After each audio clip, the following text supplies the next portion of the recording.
तो मुख पर मलिनता थी, नेत्रों में आंसू थे। अर्जुन से युधिष्ठिर ने कहा, क्या किसी अगम्य स्त्री का समागम कर लिया है या गाय का वध करके आए हो जो चेहरे पे मलिनता है? क्या हुआ है आपको? तो अर्जुन हिचकियों से रोने लगे, भैया मेरा अभिमान आज दूर हो गया। क्यों? मैं समझता था कि मैंने अपने गांडीव की दम पर महाभारत को जीता है, मैंने अपने रथ की चाल से महाभारत को जीता है। आज मैं वही था, मेरा गांडीव वही था, मेरा रथ वही था, लेकिन रथ को चलाने वाला कन्हैया नहीं था। तो मेरे साथ एक घटना हो गई। क्या घटना हो गई? मेरे साथ ये घटना हो गई कि मैं मार्ग से आ रहा था तो भीलों ने, कोलों ने मेरे रथ में बैठी गोपिका और धन को छीन लिया। आज मुझे एहसास हो गया, भैया पुरुष बलि नहीं होत है, समय होत बलवान। भीलन लूटी गोपिका पे अर्जुन में, सो हम रथिम नत रथ पतिम। मैं वही था, लेकिन मेरे रथ को चलाने वाला रथ का स्वामी नहीं था, तो मैं हार गया। कहां चला गया स्वामी? बोले हम सबको छोड़ के बैकुंठ चले गए। पांडवों ने विलाप किया, अब हम भी नहीं रहेंगे। परीक्षित को राजपाट सौंपा और वन की ओर प्रस्थान कर गए। पांडव वन की ओर चले गए, उत्तराखंड की ओर चले गए। सबने अपने अपने शरीर छोड़े, युधिष्ठिर शरीर परमात्मा के लोक में गए। परीक्षित जी का राज सुगमता से चलता है। गाय और शेर एक ही घाट पे पानी पीते हैं, चूहे और सर्प एक ही बिल में रह लेते हैं, किसी में कोई भेदभाव नहीं है। उसी समय कलयुग का आगमन हो गया। एक कांपती हाँपती घायल गाय एक वृक्ष के नीचे आके खड़ी हो गई। उस वृक्ष के नीचे एक लंगड़ाता हुआ बैल आके खड़ा हो गया। दोनों में संवाद हो रहा है। परीक्षित जी उनके संवाद को सुन रहे थे। गाय बोली, आप कौन हैं? बैल बोला, मैं धर्म हूं, मैं धर्म हूं। आपकी हालत किसने की? कलयुग ने कर दी। गाय बोली, मैं पृथ्वी हूं, गाय के रूप में घूम रही हूं, मेरी हालत भी कलयुग ने ऐसी कर दी है। इन दोनों का संवाद सुन रहे थे। परीक्षित जी, पीछे से एक काला काला पुरुष आया, उसके हाथ में गदा थी। जब वो मारता था तो भूमंडल हिलता था। प्रहार करने जा रहा था। परीक्षित जी ने धनुष पर बाण चढ़ाया और सामने आ गए। खड़ा रहे दुष्ट, तूने क्या समझ लिया है? अर्जुन का समय बीत गया, देख अर्जुन का अंश अभी जीवित है। आप अर्जुन के अंश हैं, भगवान के वंशज हैं। हाँ, तुम कौन हो? मैं कलयुग हूँ और मेरा युग 4,32,000 वर्ष तक चलने वाला है। मैं यहाँ से जाऊंगा नहीं। बोले, जाएगा नहीं तो तेरी मृत्यु हो जाएगी। बोले, मेरी मृत्यु हो जाएगी तो सृष्टि का क्रम बिगड़ जाएगा। आपके बाबा भगवान कृष्ण ने तो मेरा आवाहन किया है, उन्हीं की आज्ञा से मैं यहाँ आया हूँ। और आप राजा हैं तो आपका भी कर्तव्य है कि मैं आपके राज्य में आया हूँ, मुझे एक अच्छा स्थान दें। तो परीक्षित जी ने कहा, ठीक है, इन्हें छोड़, हम तेरे को स्थान देते हैं। कौन सा स्थान दिया? 4 स्थान पहले दिए। कहा? द्यूतम, द्यूत माने यहाँ तो गड्डी नहीं आती होगी, अब गड्डी का काम ही खत्म, मोबाइल में ताश खेल लिए जाते हैं, या जुआ खेला जा रहा हो। द्यूतम। दूसरा पानम, जहां चल रही हो, जिसको बोलते हैं सूर्य अस्त और बंदा मस्त, जिसको लेने के बाद आदमी ना भूतल पे रहता है ना आकाश में रहता है, वो अपने आप में रहता है। द्यूतम पानम स्त्रिया सूना, जब माताओं के साथ व्यभिचार होता हो, मासूना मार काट होती हो, रक्त बहता है, इन ऐसी जगह पे रहो। तो कलयुग बोला, ऐसी जगह तो मैं रहता ही हूँ, कोई नई जगह तो बताओ, अच्छी जगह तो दे दो। तो परीक्षित जी ने कहा, रजो वैरम च पंचमम, जाओ, अधर्म से जो धन कमाएगा उस धन में, उस स्वर्ण में आपका वास होगा, उस निधि में आपका वास होगा। परीक्षित जी वरदान देते देते ये भूल गए कि उनका मुकुट भी सोने का था। और मुकुट कितने ईमानदार आदमी का था? जरासंध का। पांडव उसे मार के आए और जरासंध दुनिया भर का बेईमान आदमी था, मार के आए और उसका मुकुट निकाल रहा है कि सोने का मुकुट है, क्यों छोड़े इसमें, ले आए। परीक्षित जी ने वो धारण कर लिया, धारण कर लिया। तो कलयुग ने कहा कि राजा पर प्रभाव नहीं हुआ तो आना बेकार, मुकुट में होके मस्तिष्क में प्रवेश कर गया, परछाई पहुंच गई। प्रवेश कर गया, मस्तिष्क उच्चाटित हो गया, भ्रमित हो गया, अहंकार आ गया। मार्ग से निकले, एक आश्रम पड़ा, शमीक ऋषि का आश्रम। शमीक ऋषि के पुत्र है श्रृंगी ऋषि। महात्मा हमें प्यास लगी है, जल पिलाओ। शमीक ऋषि ध्यानस्थ थे, ध्यान नहीं दिया। अरे बड़ा दुष्ट ब्राह्मण है, इसका अपमान करना पड़ेगा। मरा हुआ सर्प पड़ा था, उठा के उनके गले में डाल दिया। ये घटना एक ब्राह्मण बालक देख रहा था। उसने नदी में स्नान कर रहे श्रृंगी ऋषि को एक घटना बताई। श्रृंगी, तुम्हारे पिता का घोर अपमान हुआ है। किसने किया? परीक्षित ने। श्रृंगी ऋषि ने आव देखा न ताव, हाथ में जल लिया और कहा, इत लंघित मर्यादा तच्चका सप्तमे हनि। धर्म की आज्ञा का उल्लंघन करने वाले नृपाल, जा, आज के 7वें दिन तुझे तक्षक डस लेगा, मृत्यु हो जाएगी तेरी। श्राप दे दिया। दौड़े दौड़े आए, पिता के गले से सर्प को उतारा और रोने लगे, पिता मेरे होते हुए आपका अपमान हो गया, आप चिंता मत कीजिए, मैंने उस राजा को श्राप दे दिया है। शमीक ऋषि कहा, बेटा तुमने तपस्या का गलत प्रयोग किया। राजा का मन उच्चाटित हो गया था, भ्रमित हो गया था कलयुग की वजह से। राजा तो भगवान के वंशज है, तुम्हें ऐसा नहीं करना चाहिए था। अब जब हो गया है, तीर कमान से बाहर निकल गया है, तो वापस नहीं आएगा। अब उनकी मुक्ति का उपाय करा दो। एक ब्राह्मण के बच्चे को भेजो और उनसे कहलवा दो कि तुम 7 दिन में मरने वाले हो। ब्राह्मण बालक पहुंचा, उतने में राजा ने जैसे ही मुकुट उतार के रखा, राजा को ज्ञान हो गया कि मैंने बहुत बड़ा पाप कर दिया है। इतने में ब्राह्मण बालक पहुंचा, राजन आप आज के 7वें दिन मृत्यु को प्राप्त हो जाएंगे, अपने मोक्ष का, मुक्ति का कोई उपाय कर लो। राजा ने कहा, उपाय तो हो गया। राजा ने अपने राजसी वस्त्र छोड़े, केले के छिलके को काटा, कोपीन पहनी, लंगोट पहन के प्रस्थान कर गए। कहा? जिला मुजफ्फरनगर, जिला मुख्यालय से 29 किलोमीटर दूर एक शुक्रतार नाम का तीर्थ है, जिसको भागवत तीर्थ बोलते हैं। गंगा जी का तट है, एक वट वृक्ष है, उस वृक्ष के नीचे जाके बैठ गए। लोग भलाई लूटने पहुंच गए। राजा परीक्षित को श्राप मिलाए, दुनिया भर के यक्ष मित्र गंधर्व मनुष्य सब पहुंच गए। लोगों ने पूछा, राजन अब कैसे राज्य चलेगा, कैसे क्या होगा? अपनी अपनी भाषा से लोग उनको बताने लगे। परीक्षित जी बोले, अगर 7 दिन में मरने वाले व्यक्ति को मोक्ष चाहिए, उसका क्या होगा, इसका उपाय आप बता सकते हैं तो आप बात करें, अन्यथा मुझे कीर्तन करने दें। इतने में क्या हुआ, हजारों ऋषियों मुनियों की मंडली के मध्य नत आगच्छ प्रकट भव, आए नहीं, प्रकट हो गए। कौन? सुखदेव भगवान। बोलिए सुखदेव भगवान की जय हो। प्रकट हो गए सुखदेव भगवान। और सुखदेव भगवान जब प्रकट हुए तो सारे ऋषि मुनि उठ के उन्हें प्रणाम करने लगे। सब लोगों ने उनकी स्तुति की है। तुमको लाखों प्रणाम, तुमको लाखों प्रणाम। हर की कथा सुनाने वाले, हर की कथा सुनाने वाले, ओ प्रभु राह दिखाने वाले, ओ प्रभु राह दिखाने वाले। तुमको लाखों प्रणाम, तुमको लाखों प्रणाम, तुमको लाखों प्रणाम, तुमको लाखों प्रणाम।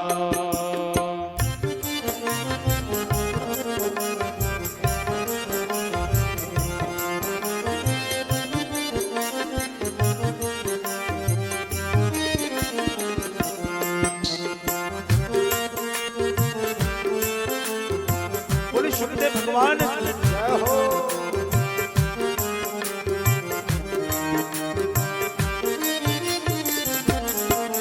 लेकर विषयों का प्याला जा रहे थे यम के गाला, लेकर विषयों का प्याला जा रहे थे यम के गाला, लेकर विषयों का प्याला जा रहे थे यम के गाला, लेकर विषयों का प्याला जा रहे थे यम के गाला।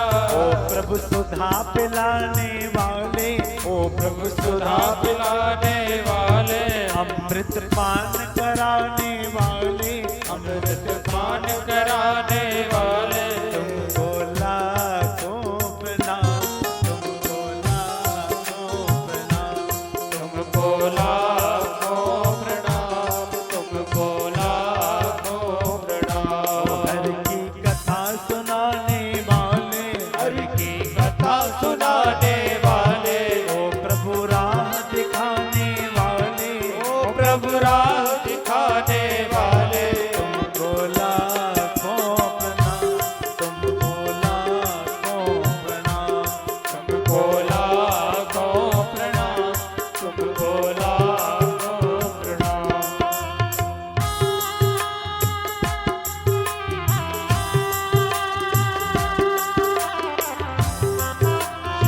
भागवत महापुराण की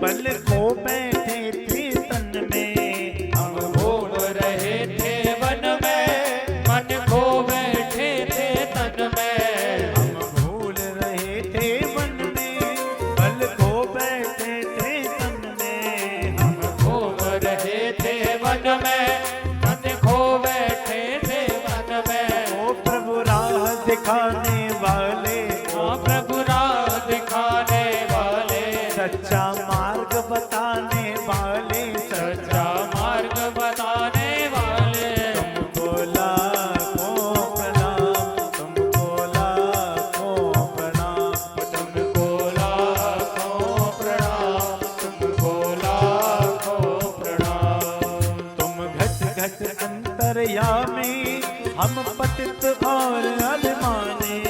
तुम घट घट अंतर्यामी, हम पतित और अभिमानी। तुम घट घट अंतर्यामी, हम पतित और अभिमानी। तुम घट घट अंतर्यामी, हम पतित और अभिमानी। ओ प्रभु सुधा पिलाने वाले, प्रभु सुधा पिलाने वाले, तुमको लाखों प्रणाम, तुमको लाखों प्रणाम, तुमको लाखों प्रणाम, तुमको लाखों प्रणाम।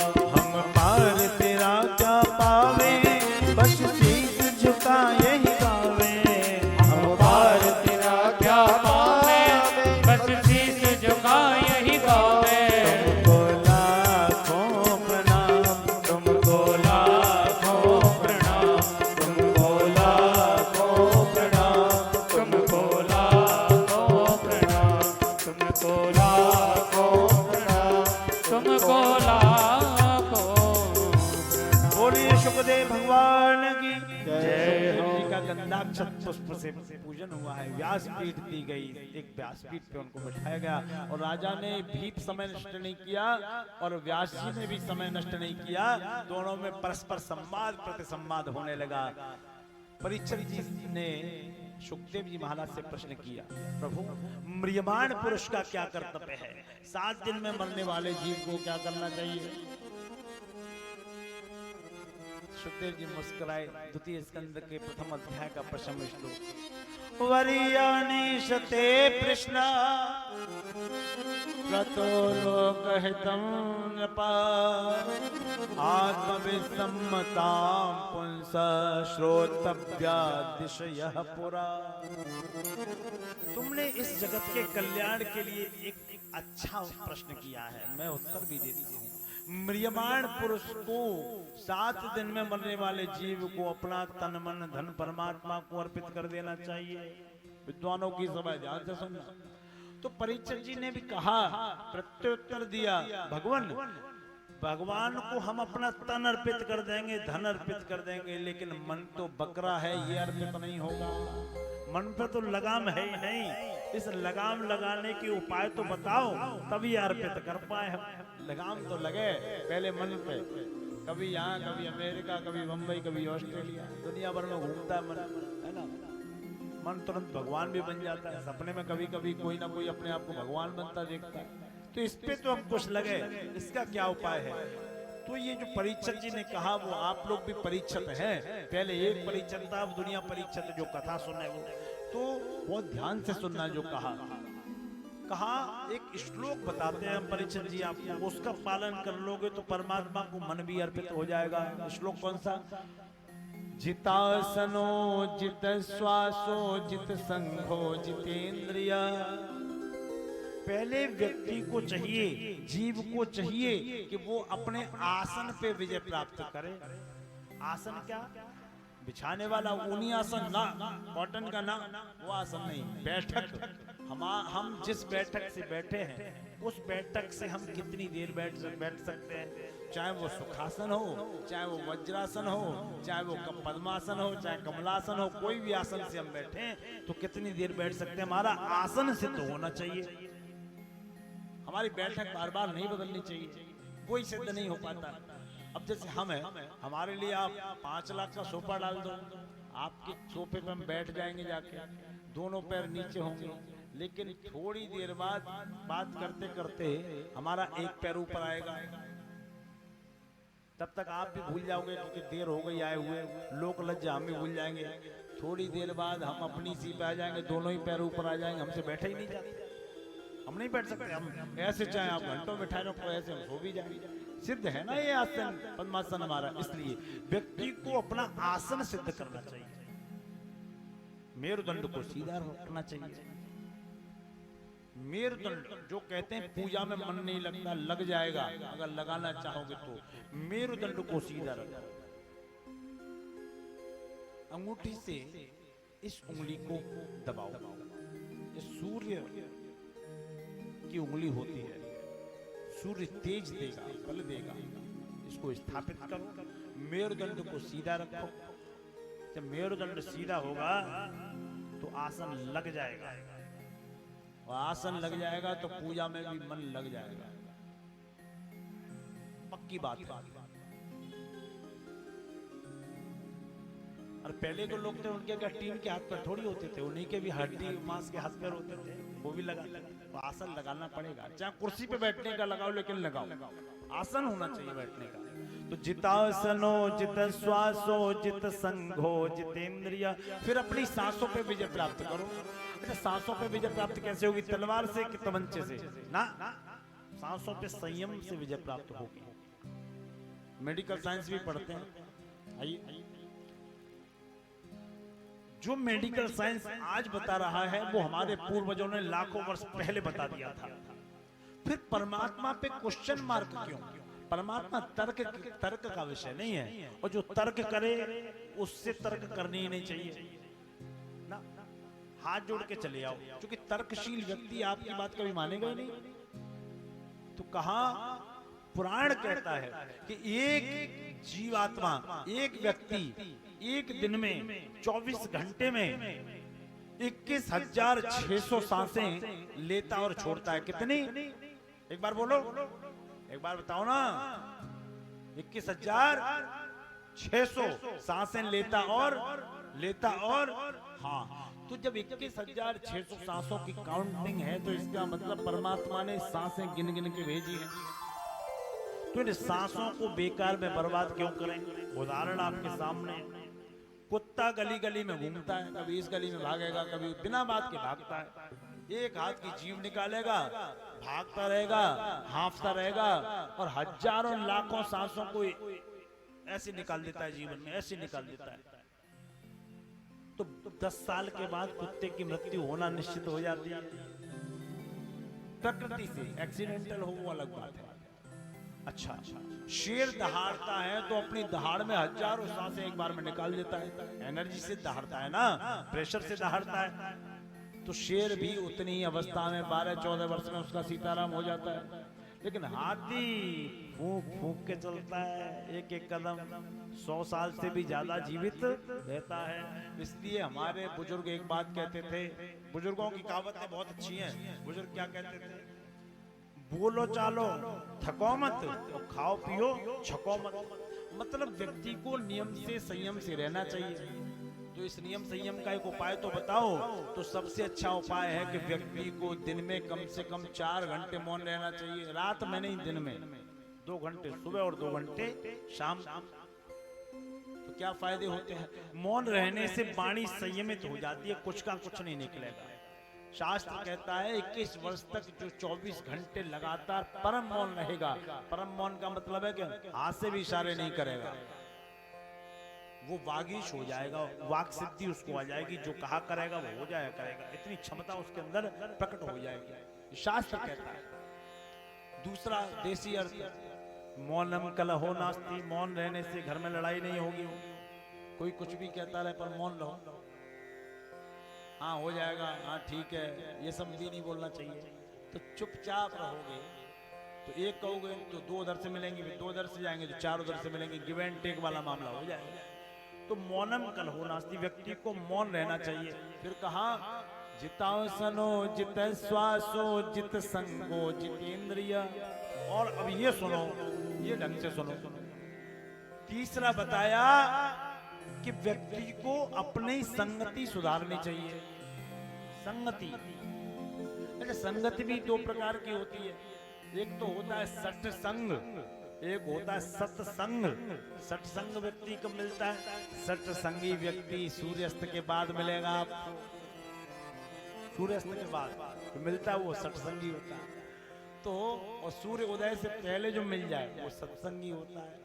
लेकिन आदमी उससे मिलने ही नहीं चाहता, उससे मिलने में उसका क्रेज डाउन हो जाता है।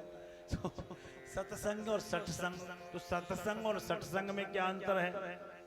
सत्संग जब व्यक्ति के जीवन में आता है तो व्यक्ति परमात्मा के नजदीक रहता है, जीवात्माओं से कभी गलत नहीं बोलता। और सत्संगी व्यक्ति का भरोसा नहीं कब गाली गलौज पे आ जाए। ऐसे नहीं, ऐसे नहीं, आप ऐसे चलो, इस रूट से चलते हैं हम लोग। सत्संग और सत्संग ये गुण और दोष हैं। गुण और, एक बार बोलो, गुण और दोष है। तो गुणों में संगठन नहीं होता लेकिन दोषों में संगठन होता है। दोषों में मित्रता होती है और गुणों में मित्रता नहीं होती। जो हाई प्रोफाइल के लोग होते हैं उनमें आपस में दोस्ती बहुत कम होती है। लेकिन गली मोहल्लों में चले जाओ, आपस में ऐसी दोस्ती रहेगी कि उनकी गली में अगर कोई दंगा कर दिया तो बच के नहीं निकल पाओगे। जैसे एक और उदाहरण, ये तो ब्राह्मणों का क्षेत्र ही है। आप मान के चलो 5 ब्राह्मणों के, पूर्व के ब्राह्मणों का निमंत्रण करो। दुबे, तिवारी, त्रिपाठी, मिश्रा, अग्निहोत्री, इनका निमंत्रण कर डालो। जब इनका निमंत्रण करोगे तो इनको सब्जी अलग अलग दे देना और पूरी एक ही थाली में रखना। तो अगर ये सच्चे ब्राह्मण होंगे ना तो एक ब्राह्मण उठा के खा लेगा और द्वारा हाथ डाल देगा तो दूसरा ब्राह्मण उस पूरी को छुएगा नहीं, कहेगा नहीं उच्चिष्ट हो गया, झूठा हो गया, नहीं खाएंगे। और चिलम वाले एक ही चिलम में 45 बैठा, एक ही में 4540, उन्हें झूठे सकरे से कोई मतलब नहीं है। एक ही चिलम में 4540, उनमें दोस्ती होती है। जैसे एक मिनट, एक 10 लीटर पानी को मीठा करने के लिए कितनी चीनी पड़ेगी? 2 किलो, 3 किलो, 3 किलो डाल लो, कौन सी डालने हम लोग, सोची तो नहीं। 3 किलो चीनी में पानी चकाचक मीठा हो जाएगा, चकाचक। लेकिन 1 ड्रम पानी को गंदा करने के लिए मिट्टी का तेल कितना चाहिए? तो कहा 1 बूंद काफी है। इसलिए कहा 1 मछली पूरे तालाब को गंदा कर देती है। तो कहा कि सबसे पहले अपनी संगति को सुधारो। जितासनो जित श्वासो जित संघो जितेंद्रिय। फिर चौथा नियम बताया, इंद्रिय जित होना है, अपनी इंद्रियों को काबू में रखना है, अपनी इंद्रियों को पकड़ के रखना है। कभी किसी का झूठा नहीं खाना चाहिए, ये पॉइंट भी नोट करो। कभी किसी का भी झूठा नहीं खाना चाहिए। आदमी कहता है, आजकल शादी पार्टियों में देखते हैं कि एक ने पकड़ लिया, एक दो ना, दूसरा भी उसी में लग गया ना। क्यों पकड़ा भाई? अरे झूठा करने से प्यार बढ़ता है। अगर झूठा खाने से प्यार बढ़े तो कुत्ते तो झूठे ही खाते, उनमें तो प्यार होता ही नहीं ना। झूठा खाना चाहिए, पिता का झूठा खाओ, माता का झूठा खाओ, अपने श्रेष्ठ का झूठा खाओ, लेकिन सबका झूठा खाओ, ये तरीका सही नहीं है। आयुर्वेद भी इसके लिए मना करता है। तो इंद्रिय जित व्यक्ति को होना चाहिए। जब परीक्षक ये हो जाएगा तो परमात्मा में आपका मन स्वतः ही लग जाएगा, बिल्कुल लग जाएगा। कोई भी व्यक्ति में व्यसन नहीं होना चाहिए। कुछ लोग बीड़ी पीते, सिगरेट पीते। एक जगह हम कथा कर रहे थे जालौन में, तो एक बाबा बीड़ी पीते रहते थे सुबह से शाम तक, और शरीर ऐसा दुबला कि पेट पीठ में मिल गया। हमने कहा बाबा जी क्यों बीड़ी पीते हो? तो बोले महाराज जी लड़कन से लड़ाई रात। हमने कहा लड़कन से लड़ाई रात तो बीड़ी का क्या संबंध? बोले महाराज जी हमारे लड़के इतने दुष्ट हैं, हमें ये भी भरोसा नहीं कि वो हमें जला के आएंगे, तो हम बीड़ी पी पी के अंदर का सब फूके ले रहे हैं, बाहर का बचेगा तो मोहल्ले वाले 2-4 डलिया कंडा तो डाल ही देंगे जिसमें हमारा काम चल जाएगा। पेट जरे, पीठी जरे, जरे पेट की आंच, वो तनिक धुआं के वास्ते फिरे ने पूरे दांत में जला ली, है ना। तो कहा कि व्यसन नहीं होना चाहिए, तो परमात्मा के पास रहो। कहा कि इस प्रकार जब जाओगे तो 7 दिन के अंदर आपके मुक्ति का उपाय पूर्ण हो जाएगा। इसके बाद सृष्टि संबंधी अनेकानेक प्रश्न पूछे, भागवत जी का प्रारंभ हो गया, किस देवता की पूजा करने से क्या होगा। तो कहा जिनको विद्या की कामना है वो शंकर जी के ऊपर जल जरूर चढ़ाएं, सूर्य को जल जरूर दें। जिनको रूप सौंदर्य चाहिए वो उर्वशी अप्सरा की सेवा करें। और जिन पति पत्नी में झगड़ा होता है तो झगड़ा खत्म तो नहीं होगा, कम होने की थोड़ी बहुत गुंजाइश है, तो क्या करें कि गौरी शंकर की पूजा करो तो थोड़ा बहुत झगड़ा कम होने की संभावनाएं व्यक्त की जाती है। आगे नहीं हो तो आप जाने, पुराण में जो दिया है वो हमने आपको सुना दिया। बोलो राधे कृष्ण। तो इस प्रकार तृतीय स्कंद में प्रवेश होता है। तृतीय स्कंद में एक अपनी भाषा में बताते हैं, क्योंकि स्कंद बहुत कठिन है। तृतीय स्कंद में कहा कि परमात्मा किसको जल्दी मिलता है, तो परिचय जी बोले कि दिन में 4 बार नहाने वाले को मिलता होगा। बोले 4 बार नहाने वाले के पास अगर भगवान आते तो कोल भीलों के पास क्यों जाते? केवट तो 4 महीने नहाता ही नहीं था, उसके पास क्यों जाते? तो ऊंची जाति वाले के पास आते होंगे। अगर ऊंची जाति वाले के पास जाते तो शबरी के पास क्यों गए? विदुर जी के पास क्यों गए? विदुर जी के पास भी गए थे। हाँ, कब की बात है? एवं तत्पुरा पृष्ठो मैत्रेय भगवान किला। जब विदुर जी पांडवों कौरवों को शिक्षा दे रहे थे कि युद्ध की घोषणा मत करो, तो दुर्योधन ने उनको राज्य से बाहर निकाल दिया।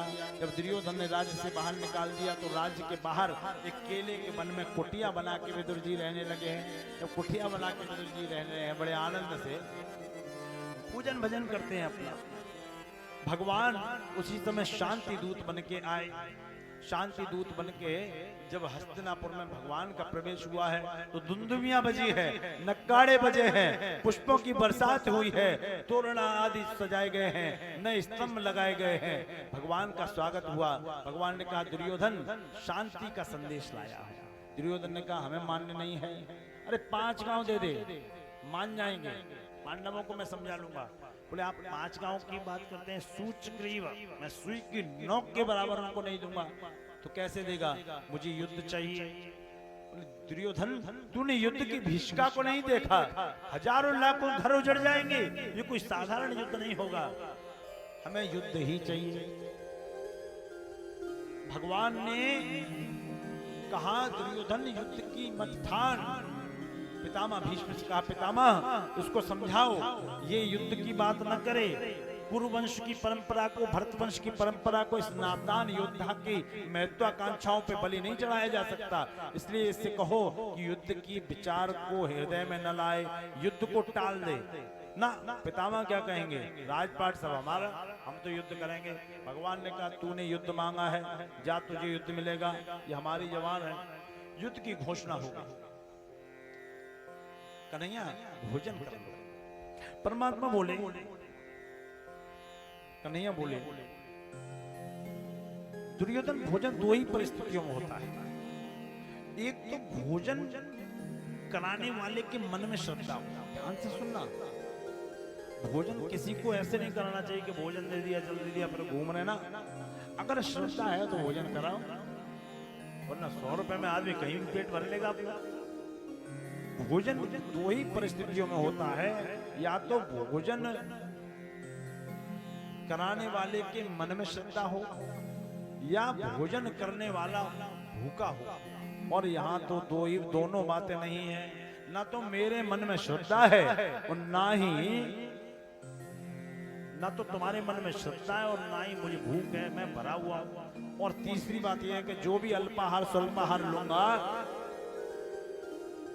वो मैं विदुर जी के घर लूंगा। बोले ऐसा क्यों? बोले विदुर जी के घर मेरा निमंत्रण है। अरे आप तो सीधे यहाँ आए हो, विदुर जी ने आपको निमंत्रण कहाँ से दे दिया? बोले जब मैं द्वारिका में था उस समय विदुर जी का निमंत्रण मेरे पास गया था। कन्हैया जब भी हस्तिनापुर आओ तो पहला भोजन मेरे घर ही होना चाहिए, तो उन्हीं के घर में भोजन करूंगा। विदुर जी खड़े थे दर्शन की लाइन में। विदुर जी बोले इसका कुछ पता नहीं है कब आ जाए घर पे। विदुर जी भागे भागे तो किसी ग्वाले के घर से लड्डू लिया, किसी के घर से माखन, किसी के घर से छाछ ली, किसी के घर से कुछ लिया और एकत्रित करने लगे। भगवान ने अपना रथ विदुरालय की ओर हाँक दिया। जब हाँक दिया विदुरालय की ओर पहुंचे तो टूटे से दरवाजे में एक टूटी हुई कुंडी लगी थी। भगवान ने कुंडी को बजाया। कोई है उत्तर और एक आवाज लगाई। साहित्यिक अलंकारिक भाषा, विद्वानों की सभा है मैनपुरी। काकी अरी काकीरी काकी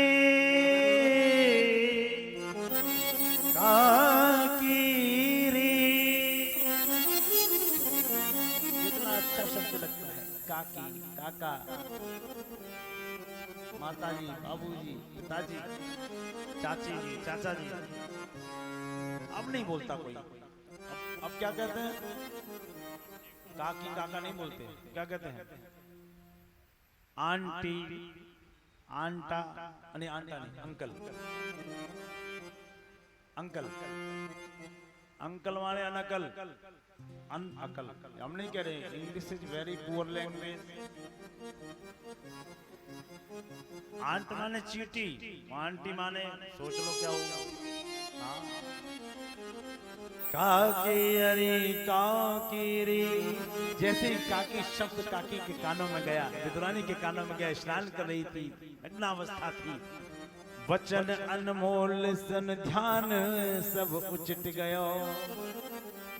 वैसे ही ध्यान उचट गया, स्नान नहीं हो पाया। अरे कन्हैया की आवाज। नगन उठ धाई ब्रजराज जू की बानी सुन, देखें जब सम्मुख मोहन तो प्रेम बहा प्रकट भयो। कन्हैया ने कहा, स्नान करते करते वस्त्र भी पहनना भूल गई। उस जान गई कि मेरा लाला आया है। तो भगवान कन्हैया ने अपना पीतांबर लिया, झटका मारा और काकी के ऊपर फेंक दिया। देखा जब अगंबर ने विशंबर दिगंबर को, तो कांधे ते अपनो पीतांबर झटकी दया। कांधे ते अपनो पीतांबर झटकी दया। काकी ने इसको धारण कर, काकी भूल गई। अरे लाला, तू तो मेरा लाला है। पीतांबर को ग्रहण किया, अंदर आई, अंगना में भगवान को लेके हाथ पकड़ के घूमने लगी। एक पाटा लिया, कन्हैया यहाँ बैठो, यहाँ नहीं यहाँ, यहाँ नहीं यहाँ, यहाँ नहीं यहाँ। पूरे आंगन में उनको नाच नचा दिया। इसका अर्थ क्या है? इसका अर्थ यह है मेरे मान्यवर, भक्ति के राज्य में परमात्मा स्वयं नाचता है और माया के राज्य में परमात्मा हमको नचा देता है। ये काकी भूख लगी है। कन्हैया मेरे घर भोजन नहीं मिलेगा। हाँ, केले का वन है तो केले ला सकते हैं तुम्हारे लिए। लेके तो आओ मैया। एक टूटी हुई डलिया लेके पहुंची, कदली के वन से केले चुनने लगी। एक पट्टे पे खुद बैठ गई, एक पे कन्हैया को बिठाया और केला छील छील के भगवान को देने लगी। केला तो गिरी जो थी वो फेंक दी और छिलका भगवान को दे दिया। आनंद आ रहा है, भगवान भी ग्रहण कर रहे हैं। आज हरिया विधुर घर पावना, आज हरिया विधुर घर पावना, आज हरिया, आज हरि आए विधुर घर पावना, आज हरि आए विदुर घर पावना, आज हरि आए विदुर घर पावना, आज हरि आए विदुर घर पावना, आज हरि आए।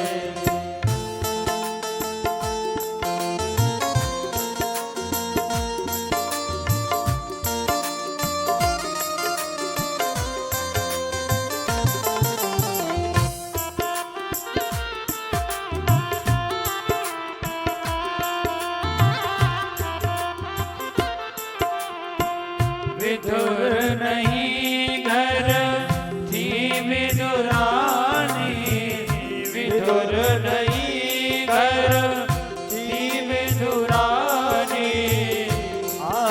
आवत देखा सारंग पानी, आवत देखे सारंग पानी, भोली देह नहीं आवे चिंता, भोली देह नहीं आवे चिंता, भोजन का बावला,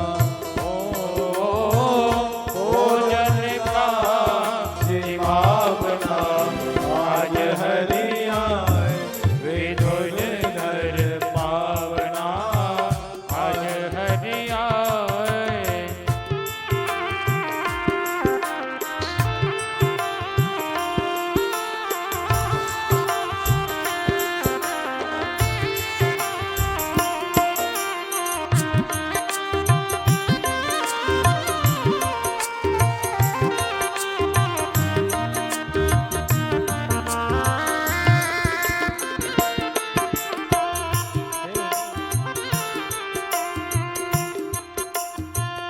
खेला बहुत प्रेम से लाई, खेला बहुत प्रेम से लाई, गिरी गिरी सब दीत गिराई, गिरी गिरी सब देख गिराई, छिलका दीत श्याम मुख माही, छिलका देख श्याम मुख माई, लागे परम सुहावना, लागे परम सुहावना, आज हरियाए बेदुर घर पावना, आज हरियाए विदुर घर पावना। छिलके खा रहे थे भगवान, इतने में विदुर जी आ गए दरवाजे से घुसे और देखा ये क्या कर दिया, छिलके खा रही है, छिलके खिला रही है भगवान। विदुरानी तुम्हें सहूर नहीं है, इतने माहे विदुर घर आए, इतने माहे विदुर घर आए, हारे खोटे बचन सुनाए, आरे खोटे वचन सुनाए, छिलका देत श्याम मुख माही, छिलका देत श्याम मुख माई, कहाँ गई ये भावना हो, कहाँ गई तेरी भावना, आज हरियाए विदुर घर पावना, आज हरियाए विदुर घर पावना, आज हरियाए। विदुरानी तुम्हें सहूर नहीं है, क्यों क्या हुआ? आप तो कहते हैं बहुत समझदार है, बोले तुम छिलके खिला रही हो कन्हैया को और गिरी फेंक रही हो। विदुरानी करे बाप, मैं तो प्रेम में नहीं समझ पा रही थी, एक खाने वाले को स्वाद तो लगा होगा ना, गलती कन्हैया की है, इसने अवगत ही नहीं कराया। भगवान ने कहा विदुर जी आप क्या लाए हैं? विदुर ने कहा देखो हम मलाई के लड्डू लाए, मक्खन लाए, मिश्री लाए, आप लड्डू खिलाओ। भगवान ने लड्डू लिया खाया। भगवान ने कहा विदुर जी स्वाद नहीं है, सुनो विदुर हम प्रेम के भूखे, प्रेम बिना सब व्यंजन रूखे, ऐसा स्वाद नहीं आए। विदुर जी स्वाद नहीं, तो परमात्मा विदुर जी के भी घर गए। विदुर जी वन को गए, महाभारत के युद्ध में विदुर जी नहीं थे, वन में गए, मैत्री जी से संवाद हुआ। मैत्री जी ने भगवान की अनन्य लीलाएं उनको बताई। परीक्षित जी बोले सृष्टि का क्रम मुझे बताओ। तो तृतीय स्कंद में सृष्टि का क्रम बताने लगे। अनादिकाल में भगवान विष्णु हुए, विष्णु की नाभि से कमल हुआ, कमल पे ब्रह्मा हुए, ब्रह्मा जी को सृष्टि का आदेश हुआ तो ब्रह्मा जी ने 4 मानसिक पुत्र उत्पन्न किए। वो कौन से? सनक, सनंदन, सनातन, सनत कुमार। उनसे कहा सृष्टि रचो। वो बोले हम नहीं रचेंगे, हम नारायण का भजन करेंगे, हम वैष्णव बनेंगे। नारायण का भजन करने चले गए। ब्रह्मा जी को क्रोध आया। क्रोध जब आया तो भौएं के बीच से एक रोता हुआ काला बालक प्रकट हो गया। वो रुद्र उससे कहा गया तो वो रुद्र ही हो गया। उससे कहा सृष्टि रचो तो रुद्र ने अपने जैसी सृष्टि रच ली। सांप, बिच्छू, जहरीले जीव जंतु रचना शुरू कर दिए। तो रुद्र को रोका गया कि आप सृष्टि मत रचो, आप रचोगे तो आदमी एक भी नहीं दिखेगा, जहरीले जीव जंतु एक दूसरे को मार के खा जाएंगे, आप मत रचो, शांति रखो। उनको रोक दिया गया। फिर मानसिक सृष्टि और रची। 10 ऋषि उत्पन्न हुए। मरीच, अत्रि, अंगिरा, पुलह, पुलस्त, ऋतु, भृगु, वशिष्ठ, दक्ष और नारद, इनसे सृष्टि होगी। जब ये हुए तो वेद पुराण इतिहास का भी निर्माण हुआ। जब वेद पुराण इतिहास का निर्माण हुआ तो क्रम आगे चला। जब क्रम आगे चला तो सृष्टि नहीं बढ़ पा रही थी। जब सृष्टि नहीं बढ़ पाएगी तो मनु और शत्रुपा को प्रकट किया गया। उनके शरीर से मनु शत्रुपा प्रकट हुए। उनसे कहा सृष्टि रचो तो सृष्टि रचेंगे, लेकिन सृष्टि रहेगी कहाँ? बोले पृथ्वी में रहेगी। ये बहुत अच्छी पॉइंट नोट करना है। इस बात को मैं बताना चाह रहा हूँ। काफी रिसर्च किया इस बात पर। पुराणों में तो है, लेकिन कुछ लोग आज की जो कुतर्की लोग पुराणों की बात स्वीकार नहीं करते, इसलिए इसको विज्ञान से भी रिसर्च किया, बहुत समय लगाया इसमें।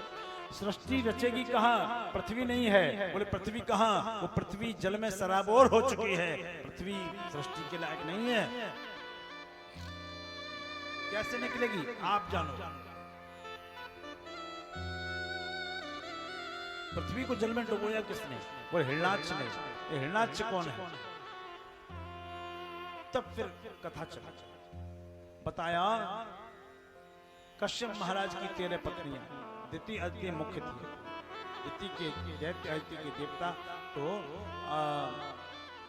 एक दिन अदिति मैया ने अपने पति का हाथ यज्ञशाला के बाहर पकड़ लिया और कहा स्वामी मुझे पुत्र चाहिए, एक ऐसा पुत्र जो समस्त देवताओं के ऊपर शासन कर सके।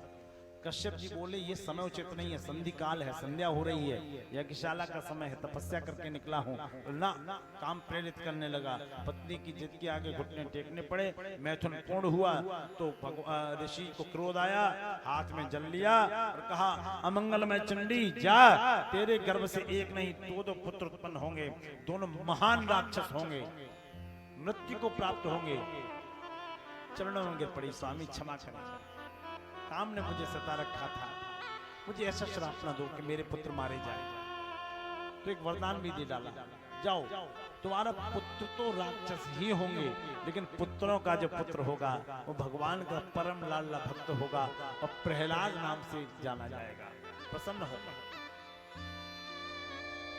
पुत्र जब हुए तो पृथ्वी को हिरणाक्ष ने लेके जल में डुबो दिया और वराह भगवान ने उसका वध कर दिया। तो परीक्षित जी बोले वराह भगवान कौन है? वराह भगवान के बारे में बताएं। तो कहा कि जब मैया ने अपना गर्भ धारण किया तो 100 वर्षों तक अपने बालकों को जन्म नहीं दिया। दधार 100 वर्षाणि, विस्तार से बताना। 100 वर्षों बाद जब गर्भ को त्यागा तो बालक 100 वर्ष का कितना बड़ा हो जाएगा? इतने बड़े बालक हो गए। बालक हो गए तो जैसे पृथ्वी पे आए मार काट मचाने लगे, मंदिरों को तोड़ने लगे, मठों को उजाड़ने लगे, ऋषि मुनियों को ब्राह्मणों को सताने लगे, गौओं की हत्या करने लगे। तो पृथ्वी को ले जाके हिरणाक्ष ने हाथ में पकड़ के ही जल में डुबो दिया। इतना विशाल का शरीर था उसका। अच्छा, इतना विशाल। हाँ, ब्रह्मा जी को छींक आई, नाक से सूकर का बच्चा निकला। वो सूकर का बच्चा देखते ही देखते उन्हीं के समान आकार का हो गया। उसको वराह बोलते हैं, या वराह अवतार हुआ है। बोलिए वराह भगवान की जय। सोरो में इनका मंदिर है, सोरो इनकी प्राकट स्थिति मानी जाती है। वराह भगवान ने मार्ग में आते देखा हिरणाक्ष की कोक को अपनी दाढ़ों से फाड़ दिया और जोर से इतने तेज वेग से जल में प्रवेश किया कि समुद्र की कुक्षी फट गई। समुद्र की कुक्षी फट गई और समुद्र से पृथ्वी को लाए और बाहर लाके स्थापित कर दिया। प्रभु एक विषय आता है, लोग पूछते हैं कि पृथ्वी पे जल है कि जल में पृथ्वी है। ये प्रश्न आता है।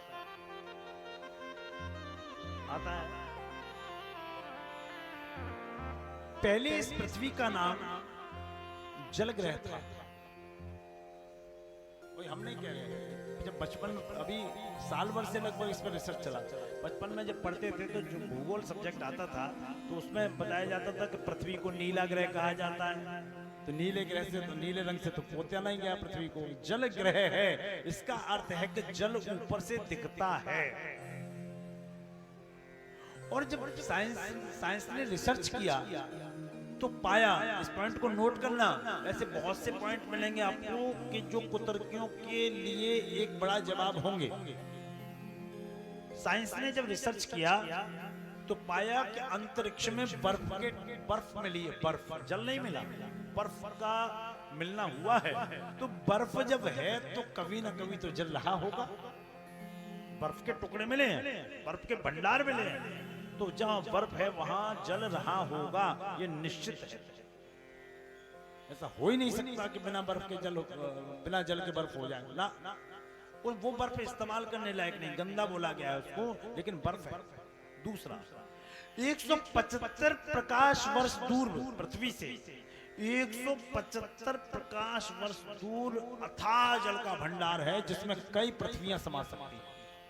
तो ये थोड़ी कहा है कि भागवत ने या पुराणों ने कि पृथ्वी वाले ही जल में डुबो दिया तब पृथ्वी को, ऐसा थोड़ी। जल में डुबोया था, वो जल अंतरिक्ष में हो सकता है। 175 प्रकाश वर्ष दूर हो सकता है। प्रकाश वर्ष का अर्थ है प्रकाश की क्षमता जितनी। हमने लाइट ऑन की और लाइट ऑन करते ही वो लाइट कितनी जल्दी कमरे में फैलती है, ये प्रकाश वर्ष है। आज की जनरेशन को ये बात पता होना जरूरी है। तो ये रिसर्च इसमें किया गया। तो कहा कि ये हिरण्याक्ष और हिरण्यकश्यप कौन थे, और विस्तार से बताओ। तो कहा कि भगवान विष्णु के दो द्वारपाल थे, जय और विजय। जय और विजय द्वार पे खड़े थे। उन्हें अभिमान था कि हम भगवान के द्वारपाल हैं, हमारे बिना इनका कोई दर्शन नहीं कर सकता। तो जय और विजय के जब खड़े थे उसी समय चारों भाई सनक, सनंदन, सनातन और सनत कुमार आए, हमें भगवान से मिलना है। जय विजय ने उनको वहीं रोक दिया। कहा कि आप भगवान से नहीं मिल सकते क्योंकि भगवान इस समय विश्राम कर रहे हैं, उनसे मिलने से पहले तुम्हें हमसे अनुमति लेनी पड़ेगी। तो सनत कुमारों को क्रोध आया। उन्होंने कहा हमें कभी कोई कहीं जाने से नहीं रोकता, ये हमें वरदान है। तुमने वरदान की महिमा को नहीं समझा, हम तुम्हें श्राप देते हैं, जाओ तुम 3 जन्मों तक राक्षस हो जाओ। जैसे वरदान को भंग करने का श्राप उनको मिल गया, भगवान नारायण अपनी शैया छोड़ के आए। ऋषिवर क्या हुआ?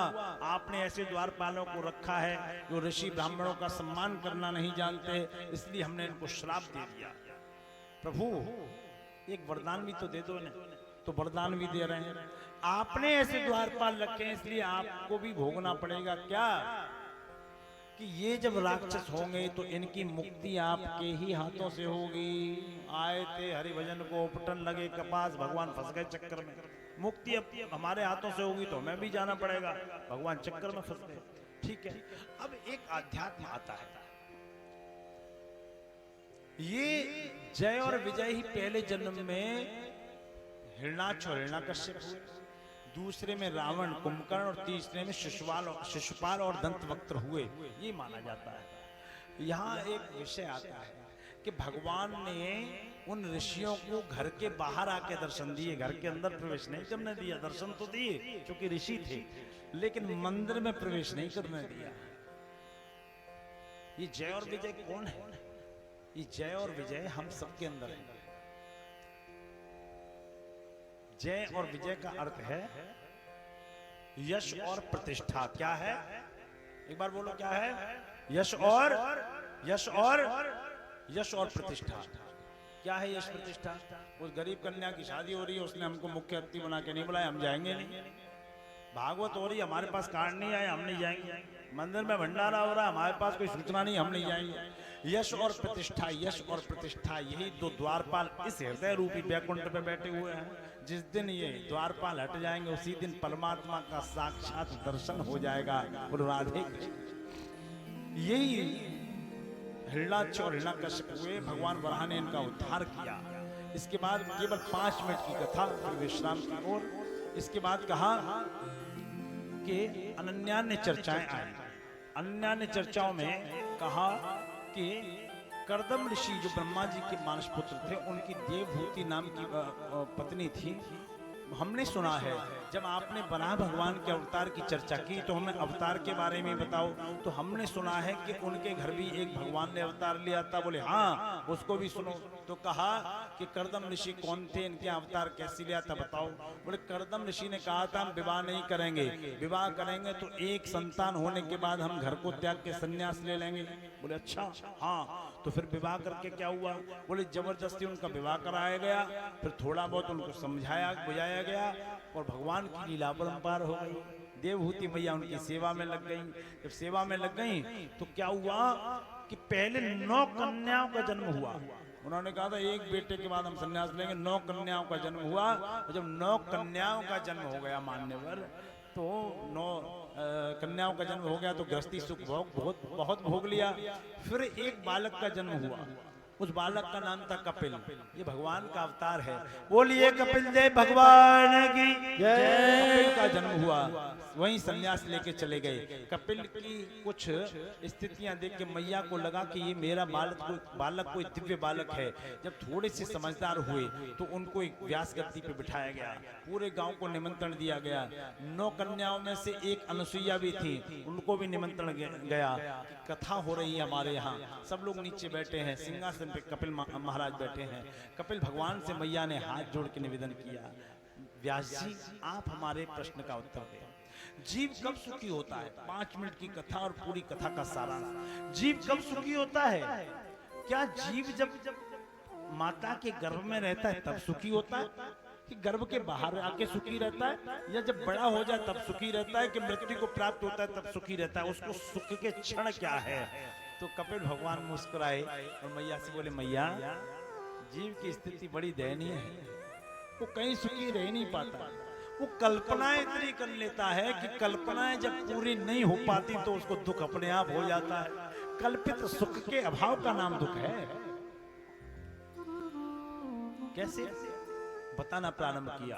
तो बेटा जीव का जन्म कैसे होता है? अब इस कथा में जो हम आपको बताने जा रहे हैं, हजारों बार आपने सुना है, इस कथा ने मेडिकल साइंस को भी चुनौती दे दी है। और इस कथा में वो सब बोल दिया गया है जो आज का साइंस अंदर कैमरे डाल के देखता है। हमारे ऋषि मुनियों ने अपनी योग दृष्टि से सब कुछ देख लिया। ये सनातन है, ये हिंदू है, ये परमात्मा का धर्म है। आइए क्या कहा, दिल दिमाग व्यास मंच की तरफ लगा देना और सुनते जाओ। माँ जीव गर्भ में कैसे आता है, उसकी स्थिति क्या होती है, मैं आपको बताता हूँ, आप सुनिए। सबने आसन लगाए और भगवान कपिल ने बोलना शुरू किया। कहा कर्मणा देव नेत्रेण जंतुर्देहोपपत्तये स्त्रिया प्रविष्ट उदरम पुंसोरेतः कणाश्रय। जीव अपने कर्म के अनुसार संसार में आता है। तो कैसे आता है? पहली रात्रि में जब प्रकृति और पुरुष का संयोग होता है तो क्या होता है? कर्मणा देव नेत्रेण, कर्म के अनुसार क्या होता है? जीव का निर्माण होता है। कललम तो एक रात्रेण पंचरात्रेण बुधबुधम।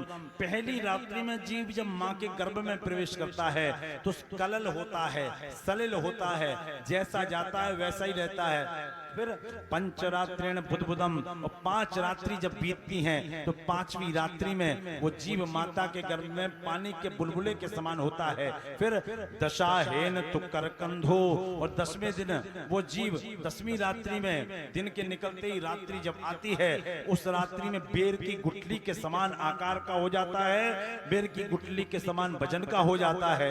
मांसेन तो सिरो, 1 महीने में उस जीव का सिर बन के तैयार होता है द्वाहय्याभ्या अंग विग्रह, और दूसरे महीने में उसके बाहर के अंग, हाथ, पैर, उंगलियां, नाक, कान, उभरे हुए जो अंग होते हैं वो बनना प्रारंभ होते हैं।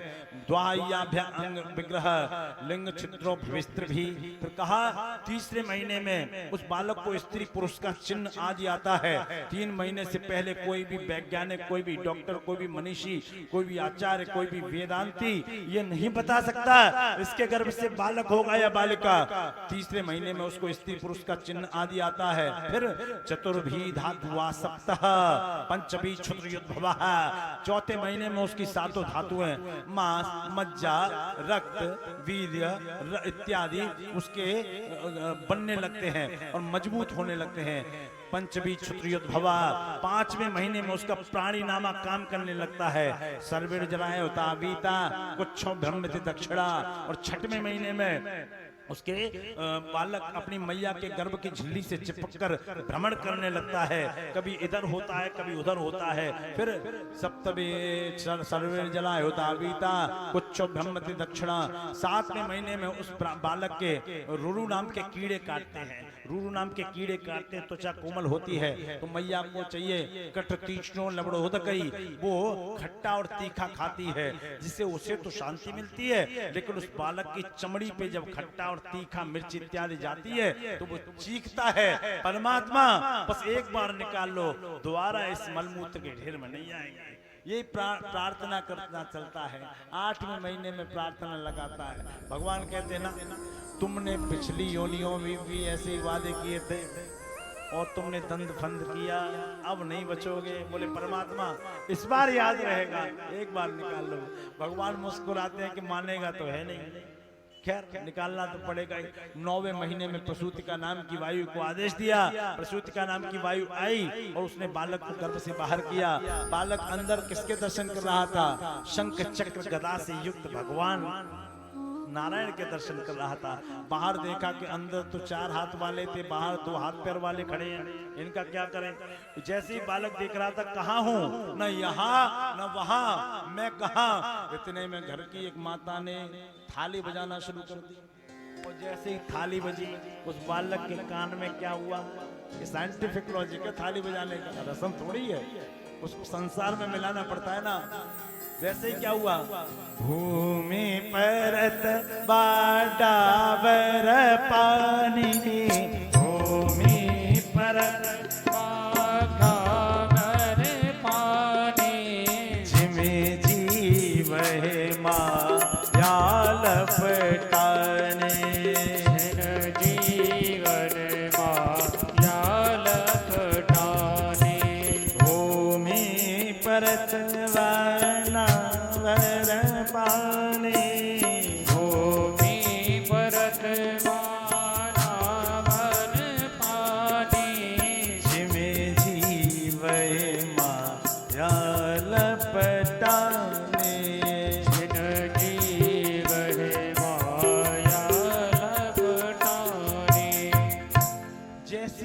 ऊपर से जो जल आता है वो गंदा नहीं होता, वो तो डिस्टिल वाटर होता है। और पृथ्वी पे जैसे ही गिरा वैसे वो वही जल कीचड़ बन जाता है। तो ब्रह्म के यहाँ से जो जीव आया वो पवित्र था। मैया थाली नहीं बजाती तो माया उसके कान में प्रवेश नहीं करती, और जैसे ही माया ने प्रवेश किया वो बालक संसार की माया में लिप्त हो गया। बड़ा होने लगा, 5 वर्ष का 3 वर्ष का हुआ, स्कूल जाने लगा, 5 वर्ष का हुआ, स्कूल जा रहा है। माता ने कहा कि जल दो, सूर्य भगवान को जल चढ़ाओ, नहीं चढ़ाएंगे, अभी हम बच्चे हैं। फिर 10 साल का हो गया, 12 का हो गया, 15 का हो गया। मैया ने कहा सरस्वती मैया को प्रणाम करके जाया कर मूर्ख, सरस्वती माता ज्ञान की देवी है, ज्ञान आएगा। तो पता है क्या कहता है, अभी तुम जवान है, हमारे खेलने खाने के दिन है, बड़े बूढ़े लोग पूजा करते हैं।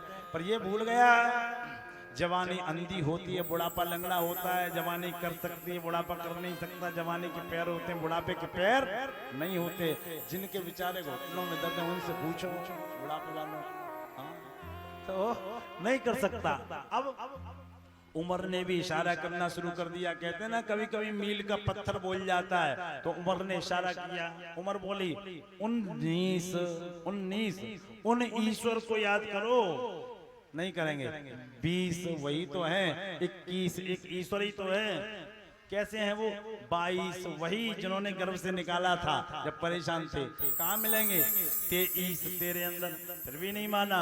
अब तो बढ़िया बीटेक कर लिया सिक्किम मणिपाल खड़गपुर से, IIT करके एमटेक कर लिया, बढ़िया जॉब मिल गई, 50 लाख का पैकेज हो गया।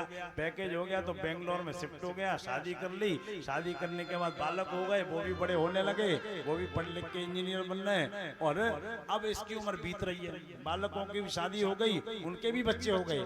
अब फिर उम्र ने कहा अब मान जा भाई, देख क्या कहा, 51 वन में, चलो 52, 53, 53 घर में नहीं है। फिर भी नहीं माना, नहीं नहीं नहीं, नहीं अभी तो पंती को खिलाएंगे, अभी पोता खिला रहे हैं, अभी तो इसके पोते का भी बेटा आएगा उसको खिलाएंगे। वासनाएं बढ़ रही हैं।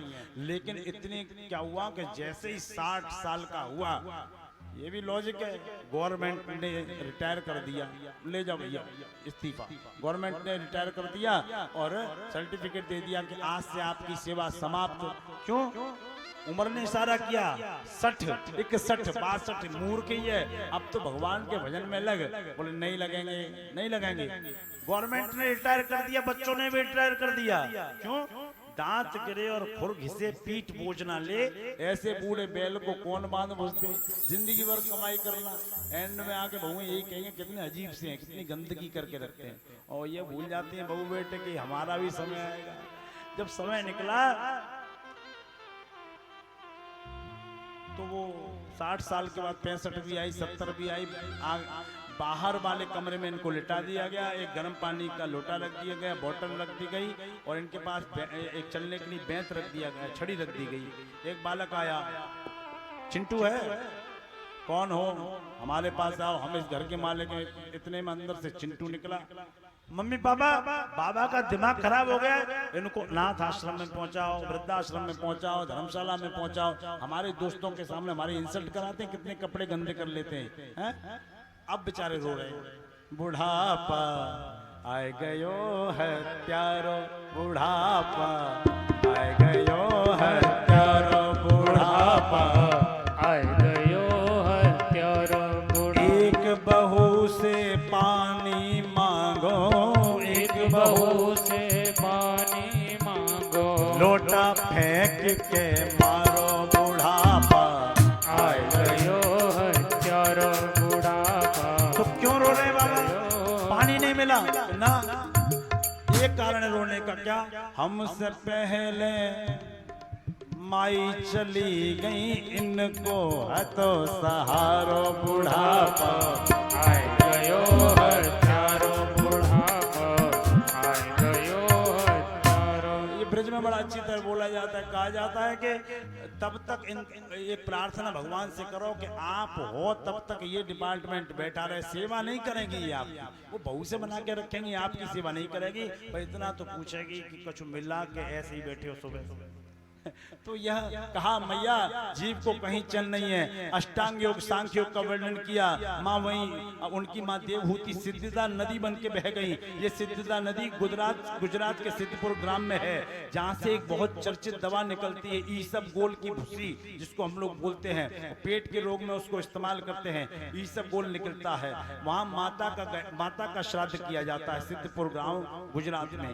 इसके बाद चतुर्थ स्कंद का कल निरूपण करेंगे और कथा कल अधिक से अधिक की जाएगी, सप्तम स्कंद तक पहुंचाई जाएगी। परसों भगवान कृष्ण का जन्म होगा। आइए संकीर्तन करते हैं, क्योंकि आज कथा विलंब से ही प्रारंभ हुई थी, कुछ समस्याएं थी। आइए हम लोग संकीर्तन करने के बाद सीधा अपने घर को प्रस्थान करेंगे। एक पुराना संकीर्तन करते हैं। गोविंद हरे गोपाल हरे गोविंद हरे गोपाल हरे, जय जय प्रभु दीन दयाल हरे, जय जय प्रभु दीन दयाल हरे। गोविंद हरे गोपाल हरे गोविंद हरे गोपाल हरे, जय जय प्रभु दीन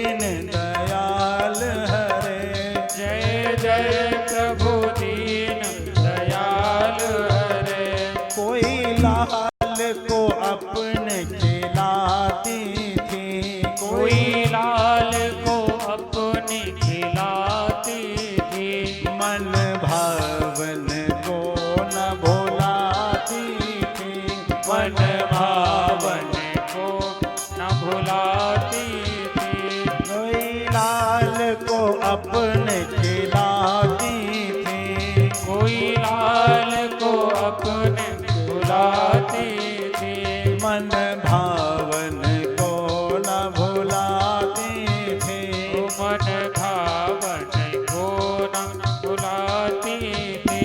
कहो लाल मेरे मधुरे मधुरे, लाल मेरे मधुरे मधुरे, गोविंद हरे गोपाल हरे, गोविंद हरे गोपाल हरे, जय जय प्रभु दीन दयाल हरे, ओ जय जय प्रभु दीन दयाल हरे। कोई यमुना जल को जाती थी, कोई यमुना जल को जाती थी, कोई यमुना जल को जाती थी, कोई यमुना जल को जाती थी, मन भावन को न भुलाती थी, मन भावन को न भुलाती थी। घट से पहले घट में बिवरी, घट से पहले घट मैं विवरी, गोविंद हरे गोपाल हरे, गोविंद हरे गोपाल हरे, कोई लीप रही आंगन अपना, कोई लीप रही आनंद अपना, और देख रही मन में सपना, और देख रही मन में सपना। आएंगे साधन धाम हरे, आएंगे साधन धाम हरे, गोपिन के साधन धाम हरे, गोविंद के पावन धाम हरे, गोविंद हरे गोपाल हरे, गोविंद हरे गोपाल हरे, जय जय प्रभु दीन दयाल हरे, जय जय प्रभु दीन दयाल हरे, जय जय प्रभु दीन दयाल हरे, जय जय प्रभु दीन दयाल हरे, जय जय प्रभु दीन दयाल। बोलिए गोविंद भगवान की जय। आज कथा मुख्य रूप से विलंब से इसलिए हुई, यजमान भी लगभग समय से आ गए थे लेकिन सुनने वाले नहीं आए। अब सुनने वाले नहीं आए तो टेप थोड़ी बज रहा है, जब लोग आ जाएंगे तब शुरू होगी। तो आप जब आ जाओगे तब शुरू हो जाइए, आप 2:45 तक यहाँ पधार जाएं और कथा समय से शुरू होगी। समय से चूंकि विषय बड़ा है ना। आज चतुर्थ स्कंद तक पहुंचनी थी लेकिन नहीं पहुंच पाई, विलंब हो रहा है, आरती हो रही है। आइए हम लोग चलते हैं। बोलो श्री वृंदावन श्री राधे। सभी भक्त अपने अपने स्थान पर आरती के लिए खड़े हो जाएंगे, बड़े भाव से आरती करेंगे। और जो हमारा यजमान परिवार है वो मंच पर ऊपर आ जाएं और 2 थाली पंडित जी महाराज नीचे दे दें, एक इधर एक इधर। आरती की थाली ले लो भैया आगे। चंद्रमा मनसो जात चक्षो सूर्यो जायत श्रोत्राद्वाय च प्राण च मुखादग्निरजायत। सभी भक्त बड़े भाव से आरती करेंगे। श्री बांके बिहारी तेरी आरती गाओ, श्री बांके बिहारी तेरी आरती गाओ। हे गिरधर तेरी आरती गाओ, हे गिरधर तेरी आरती गाओ। आरती गाऊं प्यारे आपको मनाऊं, आरती गाओ प्यारे आपको मनाओ। श्री बांके हरि बोल। बिहारी तेरी आरती गाओ, श्री बांके बिहारी तेरी आरती गाओ। मोर मुकुट तेरे शीश पे सोहे, और मुकुट तेरे शीस पे सोहे। प्यारी मुरलिया मेरो मन मोहे, ओ प्यारी मुरलिया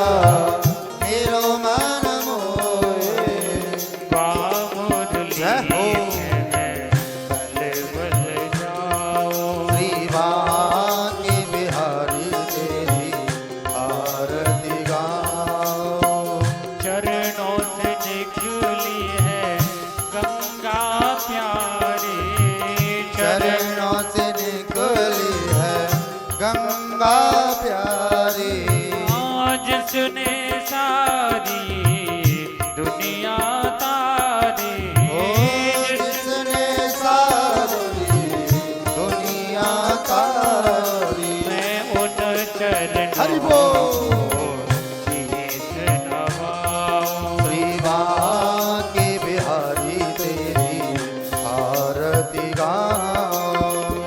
श्री हरदास के प्यारे तुम हो।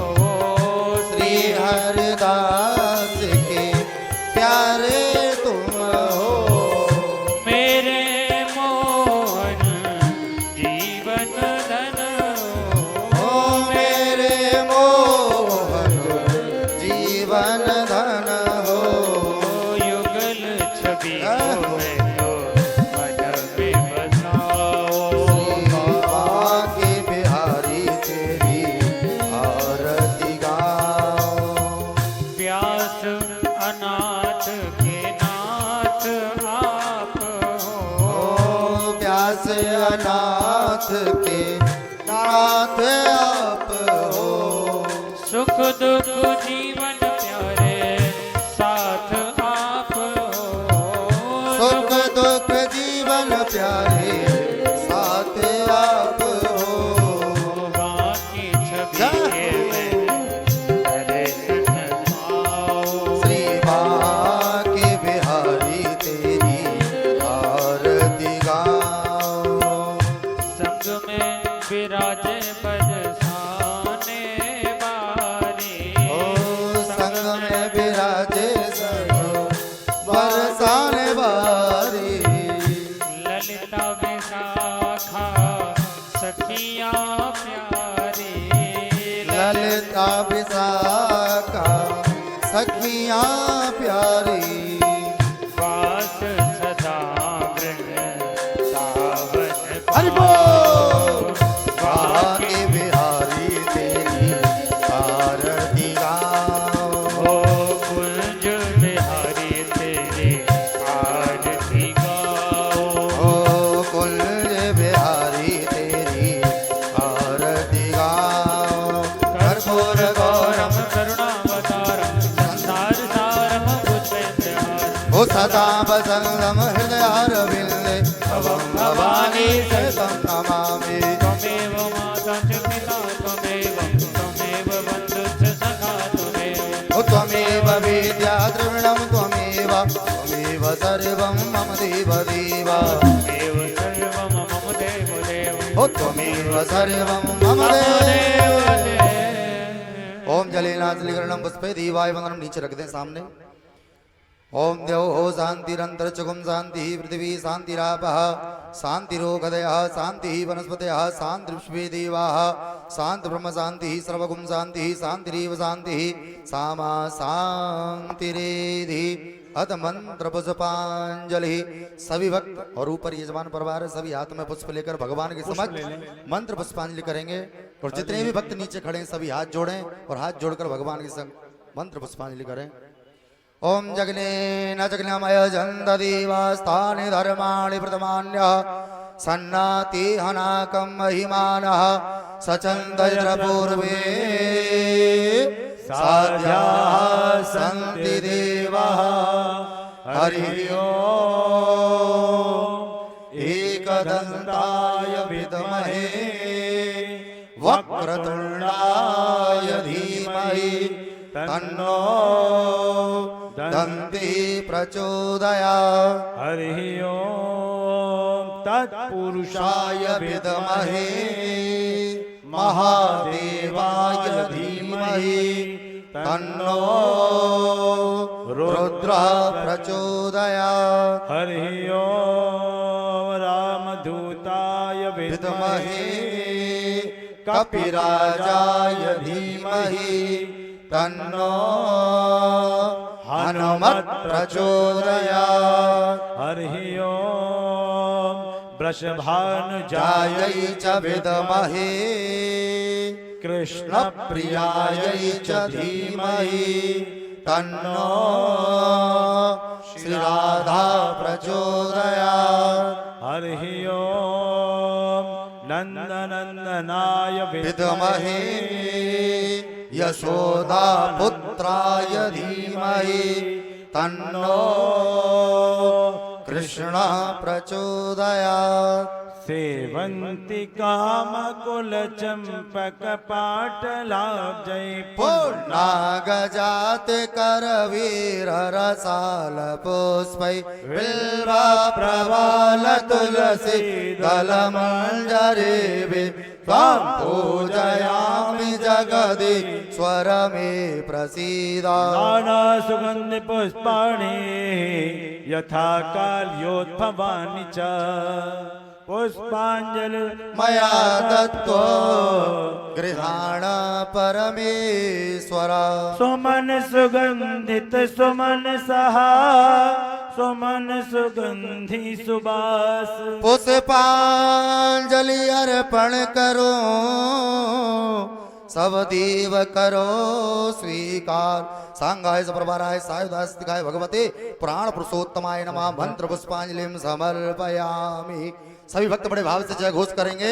बोले श्रीमद् भागवत महापुराण की जय हो, बुद्ध व्यास जी महाराज के जय हो, सुखदेव जी महाराज के जय हो, हनुमान जी महाराज के जय हो, सियापत रामचंद्र भगवान के जय हो, बांके बिहारी लाल के जय हो, राधा कृष्ण भगवान के जय हो, वृंदावन धाम के जय हो, गंगा मैया के जय हो, यमुना मैया के जय हो, सरयू मैया के जय हो, अयोध्या धाम के जय हो, धर्म की जय हो, धर्म की जय हो, अधर्म का विनाश हो, अधर्म का विनाश हो, प्राणियों में सद्भावना हो, प्राणियों में सद्भावना हो, विश्व का कल्याण हो, विश्व का कल्याण हो, गौ माता की जय हो, गौ माता की जय हो, गौ हत्या बंद हो, गौ हत्या बंद हो, सत्य सनातन धर्म की जय हो, आज के आनंद की जय हो, नमः पार्वती पतये हर हर महादेव।